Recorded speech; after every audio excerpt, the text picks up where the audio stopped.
Ito ang reading mo, Libra. Welcome back to our channel. Naway nasa mabuti kayong kalagayan while watching the channel. This is a channel reading. Kayo nang bahalang magpalit-palit ng situation nyo sa reading ko.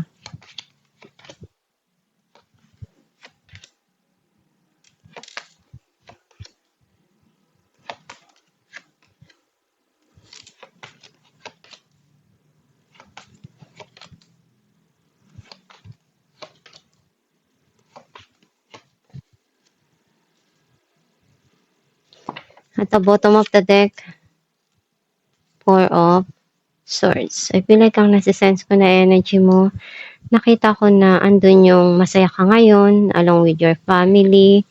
Masaya yung puso mo, masaya yung meron sa buhay mo ngayon. Ini-enjoy mo na kasama mo yung mahal mo sa buhay. Yung mga taong nagmamahal sa'yo at nanatili na nagiging strong yung foundation ng relasyon ng pamilya. Ang mensahe ng card mo, nakikita ko na meron ka ditong kailangang pagdesisyonan.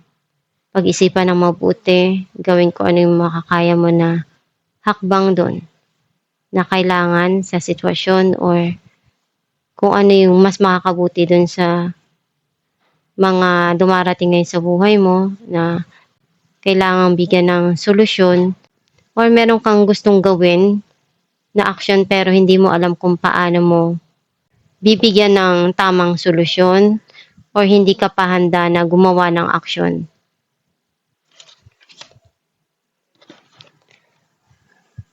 Andun yung pagsasama na nagpapatibay yung paniniwala sa isa't isa.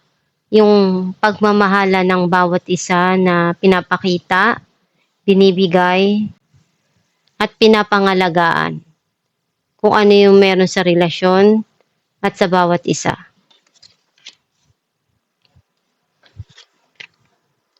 Gusto mong tumulong doon sa mga taong mahal mo or may bagay ka na gusto mong mapunuan para sa kanila. Sa pamilya mo or dun sa mahal mo sa buhay. Some of you, naaalala mo yung mga nangyari sa nakaraan mo, nung childhood mo, nung kabataan mo.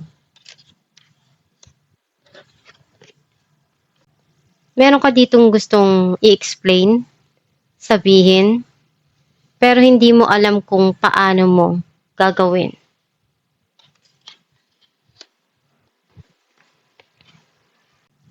Andun yung regret, paulit-ulit na nangyayari yung situation at sobra yung pagsisisi mo.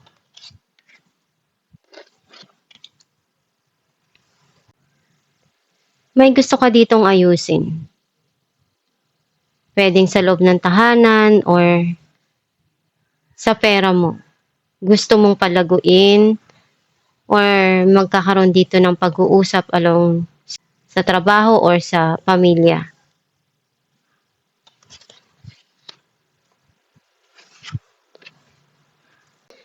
Feeling mo kailangan na bigyan at pagtuunan ng pansin yung mga bagay na dumarating ngayon sa buhay mo.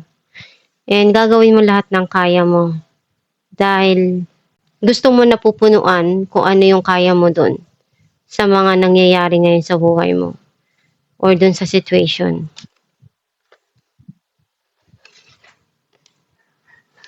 Feeling mo andun yung justice na gusto mo makuha doon sa situation. Kasi may mga nangyayari na hindi mo nagugustuhan at para sa'yo, hindi na tama yung mga nangyayari. And gusto mong maibigay sa'yo yung justice na hinahanap mo.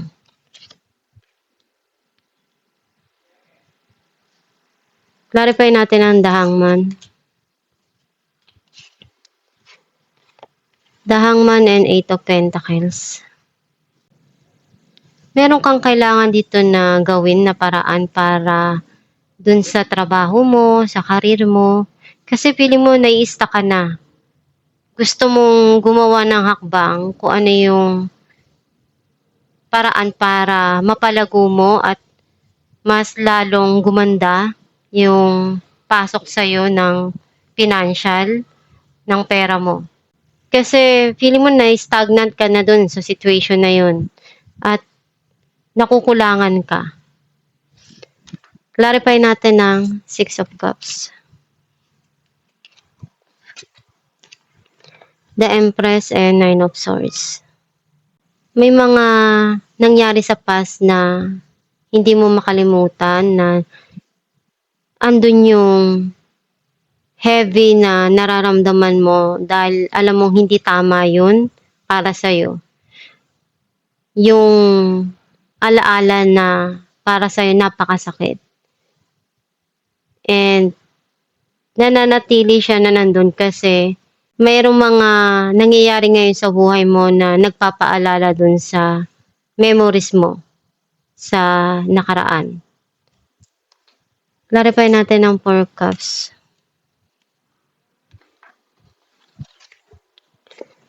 Four of Swords and Eight of Wands. May offer na darating dito and hindi mo alam kung tatanggapin mo. Some of you may darating dito na message or may gagawin kang aksyon ngayon doon sa mga nangyari na situation sa buhay mo. Kung dati nananahimik ka lang, hindi ka nagsasalita, hindi ka nagre-reklamo, ngayon para sa'yo kailangan ng gawa ng paraan. Clarify natin ng the Hierophant.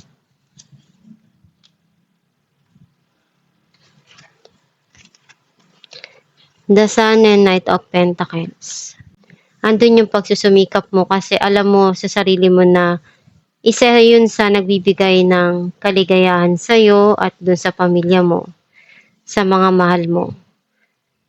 Kasi naibibigay mo yung pangangailangan nila at nagiging masaya ka dun.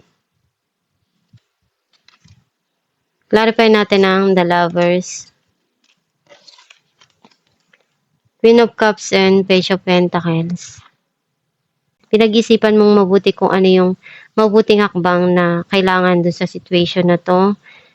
And hinahanap mo yung pagmamahal. Feeling mo nagkukulang, hindi na ibibigay sa'yo. Clarify natin ang Knight of Swords. Eight of Swords and Three of Pentacles.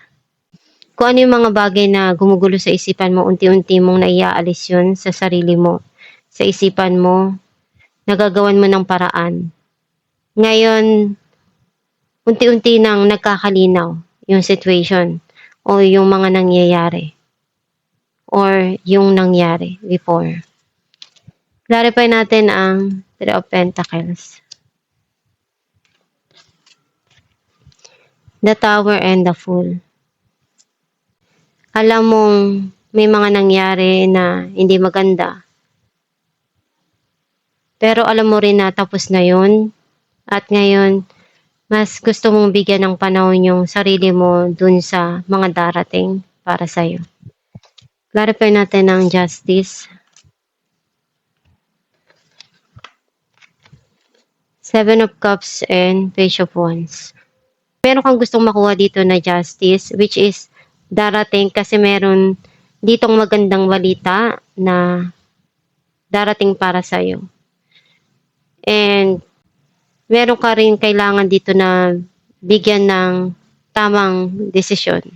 And hindi mo alam kung paano mo gagawin. Alamin natin kung ano mensahe para sa'yo.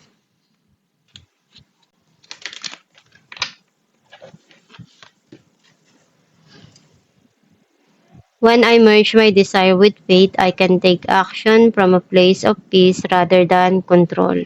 Ang mensahe para sa'yo na kung ano yung kaya mo at masaya ka doon sa mga ginagawa mo, ibigay mo lang yung best mo para makuha mo yung tagumpay na gusto mo at mag-success ka sa mga pangarap mo.